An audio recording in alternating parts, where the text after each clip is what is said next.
Iran, America యుద్ధం పాతబడిపోయింది. గత కొన్ని నెలలుగా పేరుకే కాల్పుల విరమణ ఒప్పందం కొనసాగుతోంది. వాస్తవానికి చూస్తే అమెరికా అడపాదడప ఇరాన్పై వైమానిక దాడులు చేస్తూ ఇరాన్ను కవ్విస్తూ ఉంటుంది.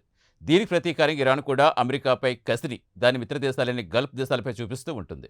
ఇక తాజాగా ఇరాన్ కువైట్ అంతర్జాతీయ విమానాశ్రయంపై డ్రోన్లతో దాడి చేసి పెను విధ్వంసాలు సృష్టించిన విషయం తెలిసిందే. ఈ యుద్ధం అటు తిరిగి ఇటు తిరిగి ఇజ్రాయెల్, లెబనాన్ మధ్య కొనసాగుతోంది. దక్షిణ బీరూట్ నగరాన్ని ఖాళీ చేయించి ఇజ్రాయెల్ భారీ ఎత్తున విధ్వంసం సృష్టిస్తోంది. దీనికి కౌంటర్గా హెజ్బుల్లా కూడా ఇజ్రాయెల్ను ధీటుగా ఎదుర్కొంటోంది. తాజాగా ఇజ్రాయెల్కి చెందిన northern command chief major general Rafi Milo Hezbollah drone దాడిలో త్రుటిలో తప్పించుకున్నారు. దీంతో ఇజ్రాయెల్ షాక్ గురైతే హెజ్బుల్లా మాత్రం రెట్టించిన ఉత్సాహంతో డ్రోన్లతో దాడులు జోరు పెంచుతోంది. హెజ్బుల్లా కౌంటర్ ఇచ్చేందుకు ఇజ్రాయెల్ కొత్త వ్యూహాలు రచించాల్సిన పరిస్థితి ఏర్పడింది. వివరాలేంటో ఈ కథనంలో చూద్దాం.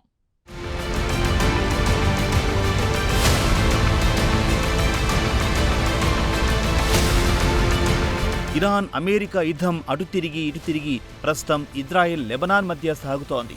గత వారం రోజుల నుంచి ఇజ్రాయెల్ లెబనాన్ను పూర్తిగా నేలమట్టం చేయడానికి సిద్ధమైంది. లెబనాన్ నుంచి హెజబొల్లా మిలిటెంట్లను లేపేయడమే తమ ప్రధాన లక్ష్యమని బెంజమిన్ నెతన్యాహు చెబుతున్నాడు. దక్షిణ లెబనాన్ను ఖాళీ చేయించి భారీ స్థాయిలో వైమానిక దాడులు ప్రారంభించాడు. దీంతో దక్షిణ బీరూట్ మొత్తం నేలమట్టమయ్యింది. ఇజ్రాయెల్ దెబ్బకు లెబనాన్లో సుమారు 3750 కంటే ఎక్కువ మంది పౌరులు ప్రాణాలు కోల్పోయారు. మరో 10 లక్షల కంటే ఎక్కువ మంది నిరాశ్రయులయ్యారు. అయితే లెబనాన్కు చెందిన హెజబొల్లా మిలిటెంట్లు మాత్రం ఎక్కడా తగ్గకుండా ఇజ్రాయెల్ అంతు చూస్తామంటూ ఇజ్రాయెల్పై డ్రోన్లు, మిసైల్స్తో దాడులు చేస్తోంది. ఇక తాజాగా ఇజ్రాయెల్కు చెందిన northern commander chief major general Rafi Milo త్రుటిలో డ్రోన్ దాడి నుంచి తప్పించుకున్నాడు.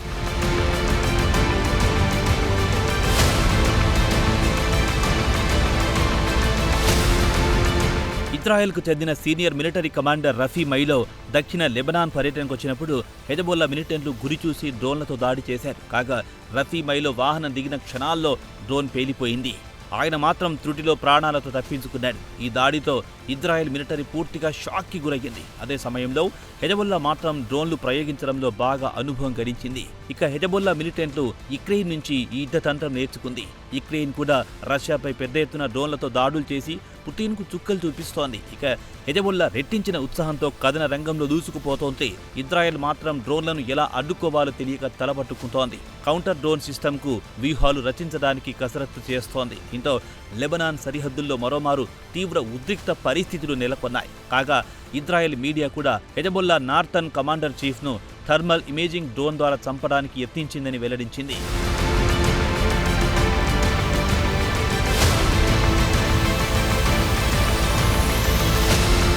ఇజ్రాయెల్ మీడియా గత బుధవారం నాడు ఈ వివరాలు వెల్లడించింది. కాగా మేజర్ జనరల్ రఫీ మైలో సుమారు నెల రోజుల క్రితం దక్షిణ లెబనాన్ పర్యటనకు వెళ్ళినప్పుడు ఆయనను అత్యంత ప్రమాదకరమైన పేలుడు పదార్థాలతో నింపిన డ్రోన్తో హెజబొల్లా చంపాలనుకుందని తెలిపింది.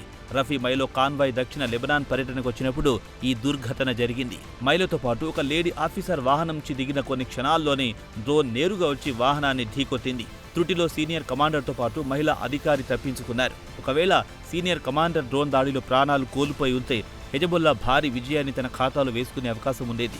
తాజా ఘటన తర్వాత ఇజ్రాయెల్ సైనికుల్లో అభద్రతా భావం మొదలయ్యింది. సీనియర్ మిలిటరీ అధికారులు లెబనాన్కు వెళ్తే ప్రాణగండం తప్పేట్టు లేదని భయంతో వణికిపోతున్నారు. మరోపక్క హెజబొల్లా మిలిటెంట్లు అత్యాధునిక డ్రోన్లతో ఇజ్రాయెల్ సీనియర్ మిలిటరీ అధికారులను లక్ష్యంగా చేసుకుని దాడులు చేస్తోంది.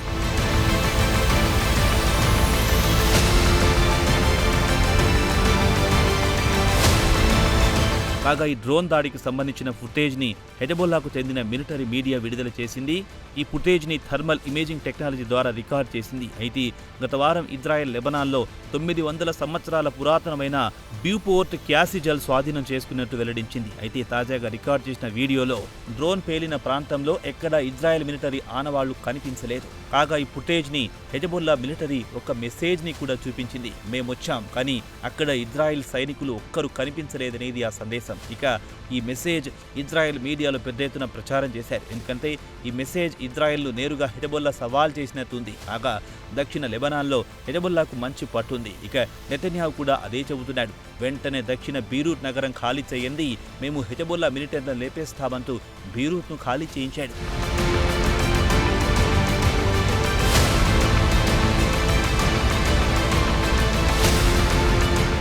ఇక హెజబొల్లా విషయానికి వస్తే ఫుటేజ్ను బట్టి చూస్తే ఇప్పటి వరకు దక్షిణ లెబనాన్లో హెజబొల్లాకు మంచి పట్టుందని తేలిపోయింది. అక్కడ నిఘా పెట్టి ఇజ్రాయెల్ ఆనవాళ్లను ఎప్పటికప్పుడు గమనిస్తూనే ఉంది. మరి దక్షిణ లెబనాన్లో ఇజ్రాయెల్ ఇంకా తన పట్టు సాధించలేదని దీన్ని బట్టి తెలుస్తోంది. ఇక ఇజ్రాయెల్ రేడియో స్టేషన్ కోల్హాయ్ కూడా బ్యూపోర్ట్ క్యాసిల్ ఫుటేజ్ని చూస్తే ఇజ్రాయెల్ సైనికుల్లో మనోధైర్యం కాస్త తగ్గినట్టు కనిపిస్తోందని తెలిపింది.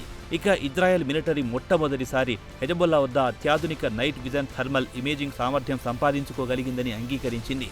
చీకటి పడిన తర్వాత డ్రోన్లతో దాడులు చేయడంలో హెజబొల్లా ఆరితేరిపోయిందని ఇజ్రాయెల్ మిలిటరీ కూడా అంగీకరించింది. అయితే ఇటీవల కాలంలో హెజబొల్లా ప్రయోగించే డ్రోన్ల దెబ్బకు పలువురు ఇజ్రాయెల్ సైనికులు ప్రాణాలు కోల్పోయారు. రాత్రిపూట డ్రోన్లతో దాడులు చేయడంలో హెజబొల్లా మంచి అనుభవాన్ని సంపాదించుకుంది.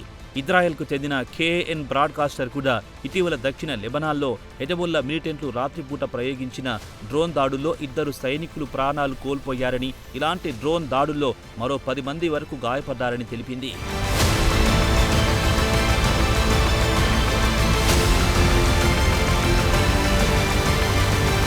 ఇజ్రాయెల్ ఎనలిస్టులు తాజాగా జరుగుతున్న డ్రోన్ దాడుల గురించి ప్రస్తావిస్తూ హెజబొల్లా ఈ డ్రోన్లను రాత్రిపూట ప్రయోగించి ఇజ్రాయెల్ సైనికులకు చుక్కలు చూపిస్తోందని, అయితే ఈ డ్రోన్లను అడ్డుకునే సిస్టమ్ ఇజ్రాయెల్ వద్ద లేదని చెబుతున్నారు. ప్రస్తుతం ఇజ్రాయెల్లో హెజబొల్లా డ్రోన్ల గురించి పెద్ద ఎత్తున చర్చ జరుగుతోంది. హెజబొల్లా ప్రయోగిస్తున్న డ్రోన్లను అడ్డుకోవడంలో ఘోరంగా విఫలం కావడం పట్ల ఇజ్రాయెల్ సైనికులు అసంతృప్తి వ్యక్తం చేశారు. ఇక రోజువారీ ఈ డ్రోన్లను ఎదుర్కోవడం అతిపెద్ద సవాల్గా మారిందని సైనికులు వాపోతున్నారు. కాగా వరదలా వస్తున్న డ్రోన్లను అడ్డుకునే సత్తా ఆ టెక్నాలజీ ఇజ్రాయెల్ వద్ద లేదు. దీంతో పెద్ద ఎత్తున ప్రాణ నష్టం జరుగుతోందని ఇజ్రాయెల్ మీడియా ఆందోళన వ్యక్తం చేసింది. కాగా ఒక్కరోజే ఇజ్రాయెల్ సైనికులు 10 మంది వరకు గాయపడ్డారు. అయితే ఇజ్రాయెల్ లెబనాన్ మధ్య కుదిరిన కాల్పుల ఒప్పందాన్ని హెజబొల్లా తిరస్కరించింది. ఇజ్రాయెల్ కాల్పుల ఒప్పందం వృధా ప్రయాస, ఇది లెబనాన్ ప్రజలకు ఇది ఘోర అవమానం. లెబనాన్ ప్రజలు దీన్ని నిర్ద్వందంగా తిరస్కరిస్తున్నారని హెజబొల్లా ఒక ప్రకటనలో వివరించింది.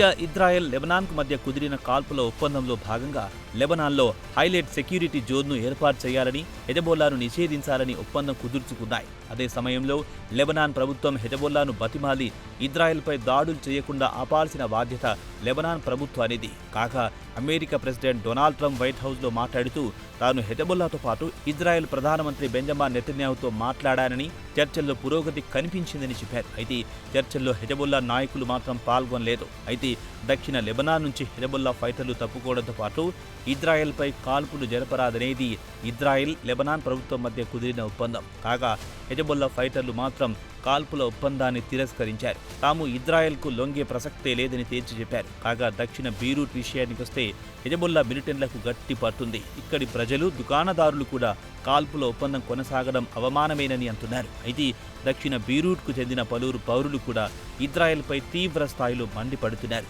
కాల్పుల ఒప్పందం ఇరువైపులా సమానంగా ఉండాలి, కానీ కాల్పుల విరమణ ఒప్పందాన్ని ఇజ్రాయెల్ ఉల్లంఘించిందని, లెబనాన్ పౌరులను చంపుతోందని బీరూట్ ప్రజలు ఆగ్రహంతో ఉన్నారు.